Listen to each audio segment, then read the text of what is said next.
시청자 여러분 안녕하십니까? JTBC 아침 뉴스입니다. 오늘 아침 기온은 무주 4도, 전주 9도 등 4도에서 11도를 보이고 있습니다. 임실에는 짙은 안개가 끼어 가시거리가 70m에 그치고 나머지 지역에는 옅은 안개가 끼어 있습니다. 오늘은 대체로 맑고 포근하겠습니다. 낮 기온은 크게 올라 전주 21도 등 19도에서 22도로 어제보다 6도가량 높겠습니다. 미세먼지 농도는 좋음 수준을 보이겠습니다. 이번 주 내내 포근한 날씨가 이어지겠지만 일교차가 10도 이상 크게 벌어질 것으로 보여 건강관리에 주의가 필요합니다. 민주당 경선을 놓고 잡음이 끊이지 않고 있다는 소식 몇 차례 전해드렸죠. 이번에는 부안 지역 기초의원 선거에서 당원 명부가 유출됐다는 의혹이 터져나왔습니다. 전직 도당 당직자가 기초의원 후보에게 당원 명부가 든 USB를 건넸다는 건데요. 이게 사실이라면 관련자 사법 처리를 넘어 민주당 경선 공정성에 치명타가 됩니다. 이승환 기자의 단독 보도입니다. 부안 지역 민주당 도의원 경선에서 패배한 조병서 후보는 지난 경선 과정 내내 의구심을 떨치기 어려웠습니다. 자신이 모집한 다른 사람은 알기 어려운 당원에게 경쟁 후보가 선거 문자를 보내는 일이 되풀이됐기 때문입니다.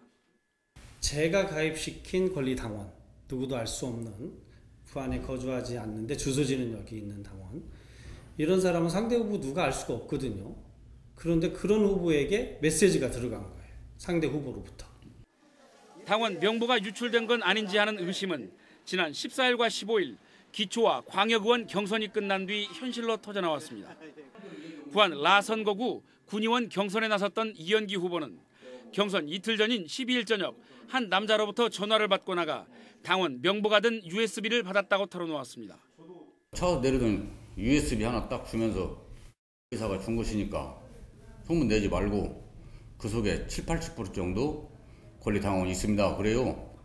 부안 라선거구에 해당하는 보안, 상서, 줄포, 진서의 인명록과 전화번호 853개가 상세히 담겨 있습니다. 이 USB를 전달한 사람은 누구였을까? 집에 와서 보니까 더불어민주당 조직 써져가지고 박도만요. 네. 정확히는 지난 2월 민주당을 떠난 인사입니다. 전화를 걸어 사실관계를 물었습니다. 없어요. 그런 일이 없어요? 예. 이현기 후보는 12일 날 밤에 박 후보님한테 전화 받고 저 현장에 나가서 받았다라고 얘기를 하시는데? 그런 사실 없어요. 명함도 가지고 계시더란 말이에요? 제거 명함이요. 도당 당직자 명함을 다 갖고 있겠죠. 민주당 경선에서 권리당원이 갖는 의미는 절대적입니다. 권리당원 지지율을 50% 반영하는 단체장도 단체장이지만 도의원과 시군 의원은 100% 당원 여론조사만으로 경선을 치르기 때문입니다.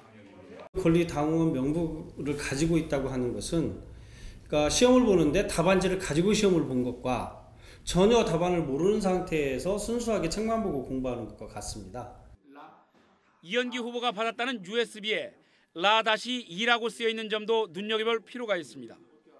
라 선거구에 출마한 이현기 후보를 지칭한 것으로 보이는 만큼 다른 선거구, 또 다른 후보들에게도 제공됐을 가능성이 있습니다.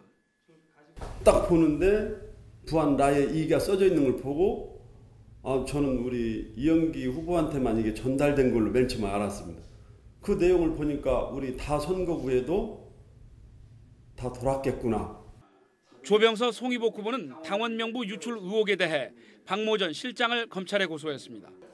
사실이라면 민주당 경선 공정성이 치명상을 입게 되는 만큼 누가 왜 어떤 경로로 이런 일을 벌였는지 검찰이 소상하게 밝혀야 할 대목입니다. JTBC 뉴스 이승환입니다. 김승수 전주시장 예비후보를 비방하는 대자보가 지역대학에부터 논란이 된 사건이 있습니다. 이 대자보를 붙인 남성이 경쟁 후보인 이현웅 예비후보 진영에서 활동한 모습이 확인됐습니다. 논란은 다시 커지고 있습니다. 오정현 기자입니다. 전주의 한 대학교 성인 남성 3명이 학생 게시판에 커다란 종이 한 장을 붙입니다. 일을 끝내고 인증사진까지 남깁니다. 김승수 전주시장 예비후보를 비방하는 내용이 빼곡히 적혔는데 비슷한 대자보는 지역 4개 학교에 내걸렸습니다. 곧장 경쟁 관계에 있는 이현웅 예비후보 캠프에 연루 의혹이 제기됐지만 이 후보 측은 아는 바 없다고 잘라 말했습니다. 대자보를 붙인 36살 A씨도 혼자 꾸민 일이었다고 경찰에 진술하며 선을 그었습니다. 본인은 이현웅 후보를 지지를 한다고 해요. 선거 사무실에서 유급으로 뭘 일을 한다든지 선거 캠프 측 사람은 아니다라고 본인은 얘기를 해요. 그런데 A씨의 SNS에는 자신과 이 후보의 얼굴을 합성한 패러디 포스터가 올라와 있습니다. 마지막 선거 활동이라는 말도 덧붙였습니다. 지난 10일 경선 일정 연기를 요구하는 기자회견에서 A씨가 이 후보 바로 옆을 지키는 모습도 확인됐습니다. 관련 없다는 말은 무색해진 셈입니다. 이 후보 측은 여전히 연루 의혹을 부인하고 있습니다. JTB 취재진과의 통화에서 이현웅 예비후보는 대자보를 붙여야 할 이유가 전혀 없고 열려있는 선거 캠프에 누가 오가는지 일일이 알 수 없다며 억울하다고 밝혔습니다. A씨가 이 후보 선거 진영에서 활동하는 모습이 확인되며 관련 의혹이 짙어지는 가운데 경찰은 조만간 A씨를 공직선거법 위반 혐의로 입건해 수사해 나갈 계획입니다. JTB 뉴스 오정현입니다. 한국제임노사가 부평과 창원을 선택한 대신 군산공장을 포기하면서 군산 지역은 침통한 분위기에 휩싸였습니다. 군산 지역 주민들은 피해를 최소화할 수 있는 대책을 마련하라고 촉구했습니다. 김진형 기자입니다. GM 군산공장 협력업체들이 대책을 논의하기 위해 한자리에 모였습니다. 한국GM 노사가 군산공장을 포기해 정상화에 대한 기대가 한순간에 물거품이 됐다며 실망감을 감추지 못합니다. 150여 개 협력업체 13,000여 명의 직원들이 생계의 위협을 받게 됐다며 반발하고 있습니다. 저희들은 지금 현재 이것을 계속 사업을 영위해 나가야 될지 그렇지 않으면 중도에서 포기를 해야 될 것인지 지금 갈피를 못 잡고 있습니다. 지역 경제도 큰 충격에 빠졌습니다. GM 근로자들이 떠나면서 가계 소비가 줄고 부동산 가격이 하락하는 등 지역 경제가 뿌리채 흔들릴 수밖에 없다는 우려가 커지고 있습니다. 저도 자동차 업계에서 이제 저기를 하는데 부품 저기 하는데 뭐 일이 없으면 전선 빨리빨리 가는 수밖에 없으니까 항동에 보면은 뭐 새 가구 새 집 뭐 이렇게밖에 없어요. 한국GM 군산공장이 떠나는 게 확정된 만큼 빈자리를 채울 수 있는 대책이 서둘러 마련돼야 한다는 지적이 나오고 있습니다. 간신히 버티고 있는 GM 협력업체들마저 무너지면 지역 경제에 미치는 타격이 더욱 심각해질 수 있기 때문입니다. 군산시와 지역 상공인들은 군산공장의 제3자 매각 등 조속한 정부의 조치를 촉구했습니다. 빠른 시일 내에 자산 가치를 가장 낮게 평가를 해서 제3자한테 매각하는 길만이 여기 있는 협력업체들 모든 사람들, 군산 시민들 조금이나마 그 피해를 최소화할 수 있다고 생각이 듭니다. 한국GM 노사 합의에 군산공장 폐쇄가 확정되면서 지역사회가 큰 충격에서 벗어나지 못하고 있습니다. JTB 뉴스 김진영입니다. 전라북도가 GM 군산공장의 재가동 방안을 정부에 촉구하고 나섰습니다. 제3자 매각과 함께 위탁 생산업체로 바꾸는 방안이 제시되고 있습니다. 권대성 기자입니다. 전라북도는 송화진 지사 명의의 호소문을 내고 군산공장에 대해 모르쇠로 일관하는 정부에 도민들은 서운함을 넘어 분노하고 있다고 밝혔습니다. 그러면서 부평과 창원 공장처럼 군산 공장에도 희망을 주는 정부의 확고한 재가동 의지를 주문했습니다.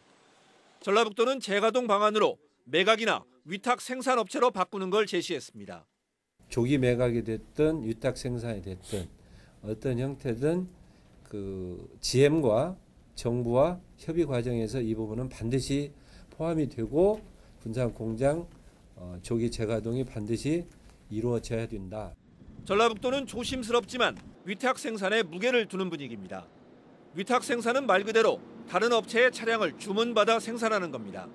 중장기적으로는 이제 그걸 다시 이제 다른 어떤 활용 방안을 보더라도 지금 단기적으로는 일단 위탁 생산을 해야만이 협력업체도 살고 근로자들도 살고 그렇게 굉장히 많이 할 수가 있죠. 위탁 생산으로 경영난을 벗어난 사례는 국내에서 르노 삼성 부산 공장이 있습니다. 4년 전부터 일본 닛산의 차량을 위탁 생산하고 있는데 전체 생산 물량의 절반에 이릅니다. 덕분에 공장 가동률을 높이고 수익도 개선했습니다. JTB 뉴스 권대성입니다. 동학농민군의 최고 지도자 전봉준 장군의 동상이 장군이 처형을 당했던 서울 종로거리에 세워졌습니다. 사람이 주인이 되는 세상을 꿈꾸다 순국한 지 123년 만입니다. 하원호 기자입니다. 다부진 체격의 형형한 눈빛, 녹두 장군 전봉준이 서울 종로 한복판에 다시 살아났습니다. 장군의 동상은 유일하게 사진으로 남아있는 압송 장면을 바탕으로 제작됐는데 죽음을 앞둔 마지막 순간에도 기계를 잃지 않았던 장군의 모습이 고스란히 담겨 있습니다. 전봉준 장군은 서울에 와서 세상을 바꾸려고 했어요. 근데 결국은 실패하고 말았어요. 근데 죽고 난 뒤에 123년이 지난 오늘날에서 우리는 동상으로. 전봉준 장군은 123년 전인 1895년 4월 24일 당시 전옥소에 수감돼 있다가 손아중, 최경선 등 농민군 지도자 4명과 함께 이곳에서 처형됐습니다. 123년 전 우금씨의 패배가 이제는 당당하게 이 서울의 중심 종로 한복판에 승리를 상징하는 그런 신분으로 돌아오셨습니다. 동학농민혁명기념재단은 14년을 끌어온 기념일 제정도 올해 안에 마무리 짓겠다고 밝혔습니다. 많은 논의 끝에 이제는 기념일이 국가적으로 정해지고 지역적 연고에 집착하지 않으면서 전국적인 행사가 되는 날로 정해지도록 의견이 모아지고 있습니다. 3.1운동과 4.19 혁명, 5.18과 6월 민주항쟁의 마중물이 됐던 동학정신을 헌법 전문에 포함하는 등 동학농민혁명을 제대로 기억하고 계승하는 작업이 필요합니다. JTB 뉴스 하원호입니다. 순창 강천산 국립공원 일대에 대규모 온천 휴양단지를 꾸리는 사업이 속도를 내고 있습니다. 남원 지역 농업인들의 수건 사업이었던 농업인 상생 플랫폼 건립공사가 다음 달 시작됩니다. 나금동 기자입니다. 순창 강천산 일대 15만여 제곱미터에 걸쳐 추진되는 강천 온천개발지구 사업이 최근 전라북도로부터 계획 승인을 받으며 사업 추진에 탄력을 받게 됐습니다. 모두 494억 원이 투입되는 강천 온천개발지구 사업은 97개의 객실을 갖춘 관광호텔과 온천 야영장 등 관광휴양단지를 조성하는 사업으로 오는 2020년 완공을 목표로 하고 있습니다. 남원 지역 농업인들의 오랜 수건이었던 농업인 상생 플랫폼 건립 사업이 다음 달 첫 삽을 뗍니다. 크고 작은 다목적실과 농업단체 사무실 등을 갖추게 될 농업인 상생 플랫폼은 모두 17억 원을 들여 올해 말 건립이 완료됩니다. 농업농촌의 복지 향상과 의견 수렴을 할 수 있는 농업인의 전당으로 만들어 가겠습니다. 익산시청 신청사 건립이 속도를 내고 있습니다. 익산시와 국토교통부, LH는 신청사 건립 사업 추진을 위한 업무 협약을 맺었습니다.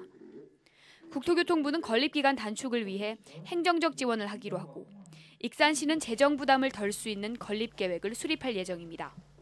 JTB 뉴스 나금동입니다. 6.13 지방선거에서 보수정당이 20년 만에 도지사 후보를 내지 못할 가능성이 커지고 있습니다. 자유한국당 전북도당은 도지사 후보에 대해 중앙당이 전략 공천할 가능성이 있다고 설명했지만 현재로서는 당내 안팎에서 거론되는 후보가 없다고 말했습니다. 자유한국당은 전신인 한나라당과 새누리당 시절에도 민선 2기 때를 제외하고 계속 도지사 후보를 내왔지만 이번에 후보를 내지 못할 경우 20년 만에 도지사 후보가 없는 상황을 맞게 됩니다. 재심에서 무죄가 선고된 삼례 나라슈퍼 강도 살인사건 수사 과정에 문제가 있었는지 검찰 조사가 이뤄집니다. 법무부 산하 검찰 과거사위원회는 강압수사로 이른바 삼례 3인조를 범인으로 내몬 삼례 나라슈퍼 강도 살인사건 수사 과정에 부당한 축소나 은폐가 있었는지 조사할 것을 대검찰청에 권고했다고 밝혔습니다. 검찰 과거사위원회의 요구에 따라 본조사가 진행되는 과거사 사건은 모두 11건으로 전북에서는 삼례 나라슈퍼와 익산 약촌호거리 강도 살인 사건이 포함됐습니다. JTB 아침 뉴스를 마칩니다. 함께해 주신 여러분 고맙습니다.